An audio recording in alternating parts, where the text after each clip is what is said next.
Many of us have played the Anything Goes tier in all its insane glory, unbound by rule sets. The results are a seemingly endless amount of chaos, Pokemon in its purest form, and so on.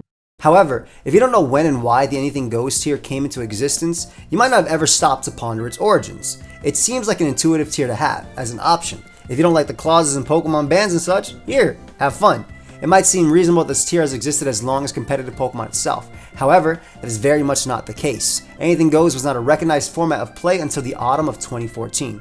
This most chaotic of tiers came from dark origins. What were they? Well, consider the following. Game Freak is well known for constantly trying to outdo themselves, and in such attempts they often find themselves treading that uncanny, delicate territory which hovers over the precipice between frightening and just straight up ridiculous. On one hand, yes, the striking all-around excellence of something like Necrozma Duskmane can be quite the spectacle to behold, both awe-inspiring and terrifying. However, when Necrozma Duskmane Ultra bursts into Ultra Necrozma, it's a bit much. It literally transforms into an entirely different Pokemon. Imagine if Metagross could randomly turn into Latios. It's absurd, and thus it makes sense that it's difficult to completely wrap one's head around. It is fitting then that Ultra Necrozma's Z-move is called Light That Burns the Sky, of all the ludicrous powers harnessed and unleashed in Pokemon. The fact that this move's very concept is overwhelming beyond understanding is testament to Game Freak's tendencies for outdoing themselves. Nowhere, however, has Game Freak been more successful in creating horror so monstrously over the top it becomes unfathomable than in Omega Ruby and Alpha Sapphire. Another beast with a perfectly fitting design. We're talking, of course, about Mega Rayquaza. Giving Rayquaza a Mega form would have been brutal enough. Its base form was already a massive threat. Enormous attacking stats, a move pool consisting of all the stab and coverage it could ask for alongside extreme speed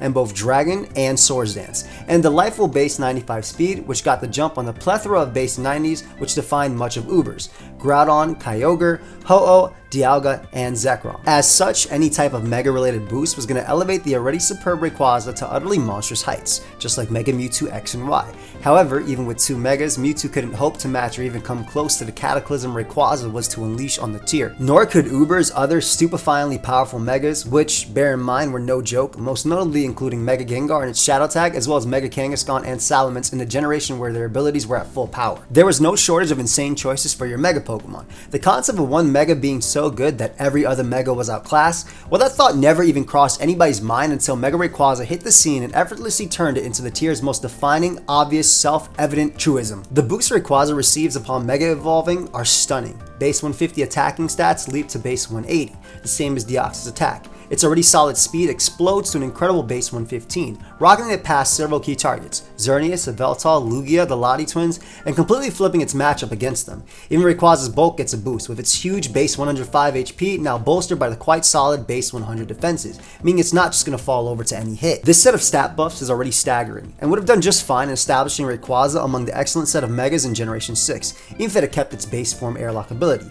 But it's its brand new ability, Delta Stream, which really pushes it over the edge. In addition to its already excellent effect of neutralizing weather, Delta Stream takes away every single negative of being a flying type, and that is meant entirely literally, because the ability to remove flying type weaknesses. Mega Rayquaza went from being Stealth Rock weak to Stealth Rock neutral. This was already absolutely enormous. It also went from being quadruple Ice weak to being standard Ice weak. This was huge as well, as both these qualities went hand in hand with its enhanced bulk that now allowed it to withstand moves like Primal Kyogre's Ice Beam.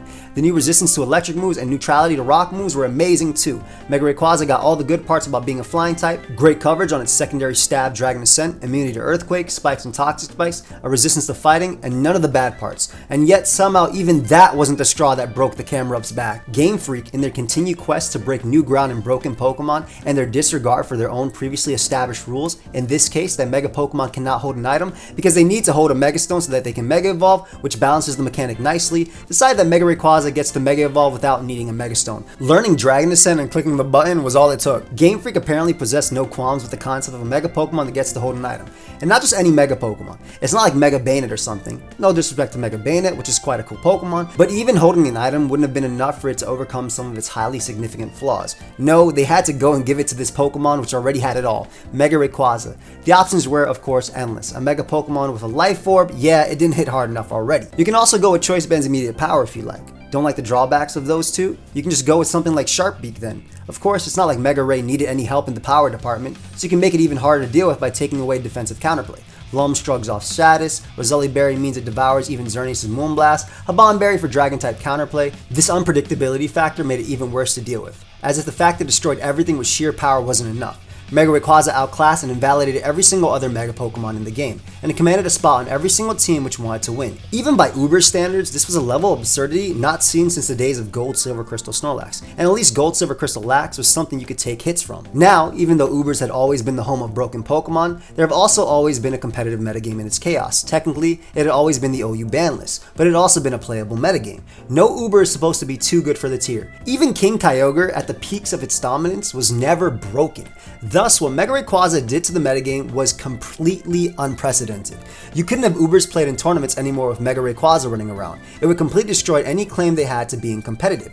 The meta with Mega Rayquaza was generally unplayable, but what can you do? It's Ubers after all. You can't ban Pokemon from Ubers. Sure, there are clauses, evasion, Oko clause, sleep, but that's something else. However, what was undeniable was the fact that there existed no balanced metagame with Mega Rayquaza in it. It officially won Pokemon. It couldn't be stopped. The player base was working overtime for a solution. How do we fix this disaster, they wondered? The quandary between not banning Pokemon from Ubers and the fact that Mega Rayquaza made the meta unplayable. In the end, the latter bullet was bitten. If you want to have an Ubers metagame anyone was interested in for playing competition's sake, you had to get rid of Mega Rayquaza. Thus, it was banished. But where do you ban an Ubers Pokemon to? Ubers BL? And what about the people that wanted to play with Mega Rayquaza? Thus, Anything Goes was born. There you can use Mega Rayquaza. If you want, you can use 6 Rayquaza. The clauses don't apply here either. It is possible in-game you can use it in Anything Goes. Hilariously, the Mega Rayquaza ban and creation of Anything Goes was only 1 week after Mega Ruby and Alpha Sapphire were released. It was a chaotic 7 days of biblical proportions.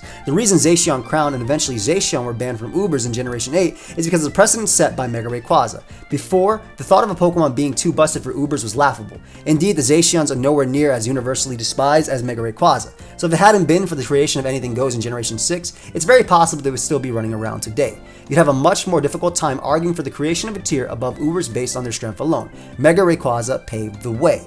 If you did enjoy this video, make sure you let me know by leaving a like, subscribe, as well as I upload these 3 to 4 times a month discussion videos, and I upload competitive Pokemon every single day. Check out my previous discussion videos on Blaziken, while it was finally unbanned after 10 years, as well as the worst Pseudo Legendary. I'll see y'all next time. Peace.